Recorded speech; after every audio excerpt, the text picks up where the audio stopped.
अस्सलाम वालेकुम, कैसे हैं आप सब? आई होप आप सब भी ठीक होंगे। आज की वीडियो आप सबके लिए बहुत ज़्यादा इम्पोर्टेंट है।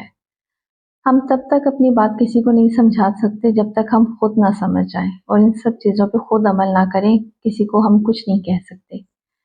बहुत सी औरतें हमेशा अपनी ज़िंदगी से गिला शिकायत करती रहती हैं कि हम बच्चों में फँस गए, कामों से टाइम नहीं मिलता या अपने ससुराल के कामों में फँस के रह गए, हमारी ज़िंदगी उलझ के रह गई है। हमारी लाइफ खूबसूरत नहीं है, इसमें कसूर किसी का नहीं होता, सिर्फ हमारा अपना होता है। सबसे पहले तो हम ये याद करें कि हमारी माँओं ने अपनी ज़िंदगी किस तरह गुजारी थी। जब हम छोटे थे वो हमें कैसे सँभालती थी, अपने ससुराल की ज़िम्मेदारियाँ उन्होंने कैसे सँभाली थी, कभी गिला-शिकवा किया था या नहीं किया था। तो हमारी बहुत सी प्रॉब्लम्स का हल यहीं पे निकल आता है। क्योंकि जितनी फैसिलिटीज़ इस दौर में है, ये पहले सब ऐसा कुछ नहीं था, पहले की लाइफ बहुत टफ। सबसे पहले तो जब हम सुबह उठते हैं तो हमें सूरह बकरा या सूरह रहमान की तिलावत ज़रूर टीवी पे लगानी चाहिए। इससे दिल को बहुत ज़्यादा सुकून मिलता है और दिन भी बहुत अच्छा गुज़रता है। और काम करते हुए इस्तग़फ़ार लाज़मी पढ़ते रहना चाहिए। बहुत सी चीज़ें ऐसी होती हैं ज़िंदगी में जो हम अचीव करना चाहते हैं मगर कर नहीं पाते और इसकी बहुत ज़्यादा स्ट्रेस ले लेते हैं और इस स्ट्रेस को दूर करने के लिए सबसे बेहतरीन हल ये है कि हम डेली वॉक करें। सुबह नमाज़ पढ़ें और वॉक ज़रूर करें। सुबह नहीं तो रात को लाज़मी करनी चाहिए। छत पर करें, सहन में करें, मगर ज़रूर करें। चाहे 10 मिनट की करें मगर ज़रूर करें। और जो हर वक़्त हम इस परेशानी में रहते हैं कि मुझे ये काम करना है, मेरा वो काम रह गया, मुझे ये भी ऐसे करना है, इस तरह हम डिप्रेशन में चले जाते हैं। इस तरह कोई भी काम हमारा कंप्लीट नहीं होता। सुबह जल्दी उठना चाहिए। मैं भी जिस दिन लेट उठूँ तो बस ऐसा लगता है जैसे मेरा कोई काम ख़त्म होने में ही नहीं आ रहा। और अल्लाह ताला ने भी ये कहा है कि जितना तुम दुनियावी कामों की तरफ बढ़ोगे, मैं उतना ही तुम्हें कामों में उलझाता जाऊँगा। मेरी आज़माई हुई बात ये है, पहले मैं भी ऐसे ही करती थी, हर वक़्त काम की फ़िक्र, ये रह गया, ये करना है, वैसा रह गया, ये कर लूँ।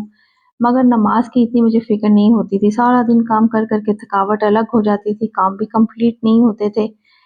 शुक्र है अल्लाह ताला का कि अब कामों से ज़्यादा नमाज़ की फ़िक्र होती है।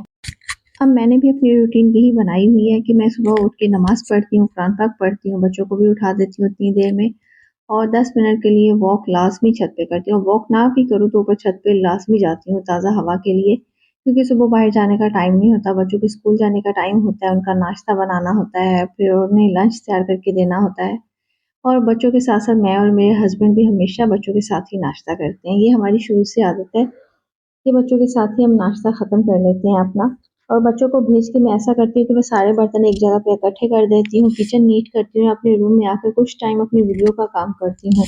पहले मैं रात को ही सारा काम कंप्लीट करती थी मगर ऐसे करने में पूरी रात ऐसे ही गुज़र जाती थी। सुबह नमाज़ के लिए उठने में मुझे सुस्ती होती थी, दिल नहीं करता था। मगर अब मैं कुछ काम रात में करती हूँ और कुछ काम मैं सुबह बच्चों के स्कूल जाने के बाद जैसे वॉइस ओवर कर लेती हूँ या कुछ भी थोड़ा बहुत काम रह जाए वो सुबह बच्चों के स्कूल जाने के बाद करती हूँ, क्योंकि छोटी बेटी तो मेरी इस टाइम पे सोई हुई होती है, इसलिए आसानी से वीडियो का काम हो जाता है। और जब मेरी वीडियो का काम ख़त्म हो जाता है तो फिर मैं आके बर्तन धोती हूँ और साथ ही खाना जो बनाना होता है सुबह ही बना लेती हूँ और ये मेरी शुरू से आदत है। जब से मेरी शादी हुई है कि मैंने अपनी मदर इन लॉ से सीखा था कि नाश्ता करने के बाद जब हम किचन वगैरह क्लीन करते हैं तो तभी खाना बना लिया जाए, ताकि पूरा दिन फिर किचन का काम नहीं रहता। फिर दोपहर में जब बच्चे आते हैं तो खाना गर्म किया, सिर्फ रोटी बनानी होती है और काम ख़त्म हो जाता है हमारा। दोपहर का खाना खाते ही बर्तन मेरी बेटी धोती है और मैं अपने रूम में चली जाती हूँ, क्योंकि खुद को थोड़ा-सा टाइम देना बहुत ज़रूरी होता है। चाहे मैं 1 घंटा सोऊँ या वैसे ही लेटी रहूँ, लेकिन मैं खुद को टाइम ज़रूर देती हूँ। क्योंकि कोई हमसे ये नहीं पूछेगा कि आपने अपने लिए टाइम निकाला या आपने ऐसा किया जो आप करना चाह रही थी या ऐसा क्या है जो आपको नहीं अच्छा लग रहा था। कोई हमसे ये नहीं पूछेगा। जब तक हम अपना ख़्याल खुद नहीं रखेंगे, हम खुद से प्यार नहीं करेंगे, तो हमें अच्छा कैसा महसूस होगा।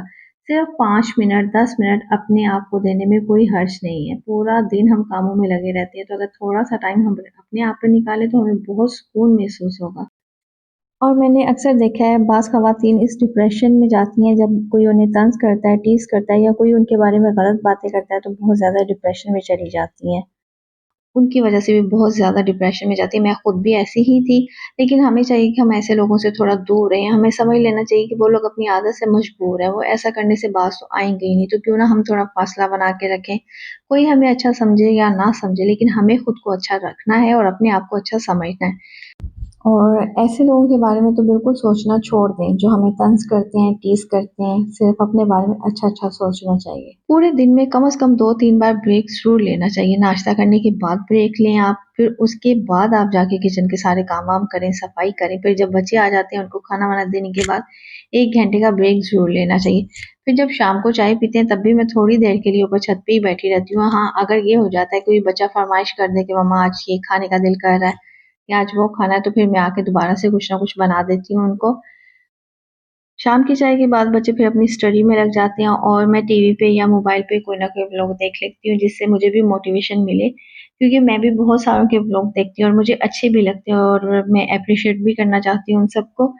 और ये जो हम अपनी लाइफ में हर वक़्त काम, काम, काम करते रहते हैं और तो हमें अपनी ज़िंदगी से शिकवा ही रहेगा, तो इसलिए बेहतर है कि हम थोड़ा-सा अपने आप में चेंज लेके आएँ। सुबह जल्दी उठें और जल्दी काम खत्म करने की आदत डालनी चाहिए। मुझे भी शुरू में बहुत मुश्किल होती थी जब मैंने सुबह जल्दी उठना शुरू कर दिया।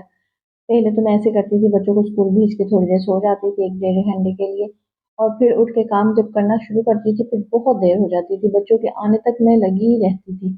लेकिन अब ऐसा नहीं होता। अब मुझे थोड़ा-सा रेस्ट करने का भी टाइम मिल जाता है, वरना पहले तो मेरा हर वक़्त सर ऐसे लगता था जैसे नींद की वज़ह से बोझल-बोझल हो, लेकिन अब ऐसा नहीं होता। मैं हालाँकि दिन में अभी भी नहीं सोती हूँ। मुझे शुरू से आदत ही नहीं है, बहुत कम मैं सोती हूँ, लेकिन मैं रेस्ट ज़रूर करती हूँ।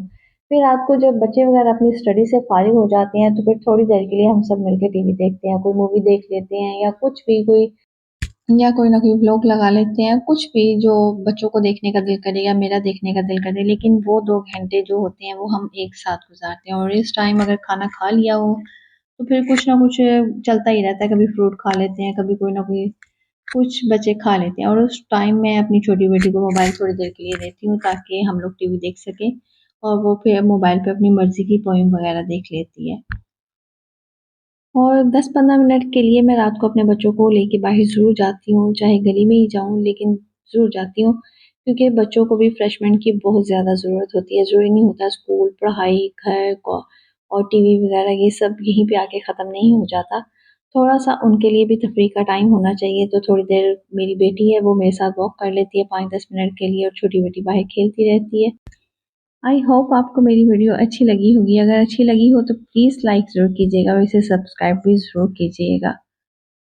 अपना बहुत सा ख्याल रखिएगा और मुझे भी अपनी दुआओं में याद रखिएगा। अल्लाह हाफ़िज़।